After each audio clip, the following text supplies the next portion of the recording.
Number 4, they help control cholesterol levels. Yan. Ito mga sakit na marami. Akala nila, pag mataas ang cholesterol nila, pag pumunta ho kayo sa kahit saan, bibigyan ho kayo ng cholesterol drugs para bumaba ang inyong cholesterol. Mali.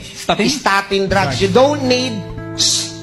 don't need to take statin drugs because cholesterol is very essential para sa katawan mo at mabuhay ka ng healthy.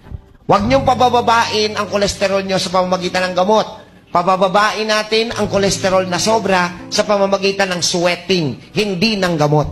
Pag uminom kayo ng gamot sa kolesterol, it will damage your liver and kidney.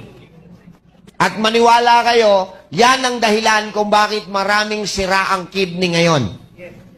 Hindi ba kayo nagtataka? Wala namang dialysis center nung araw Ba't biglang nagkaroon? At halos lahat ng bayan meron na. See? Because you are doing something to damage your kidney without us knowing it. You don't need cholesterol drugs. Malinaw?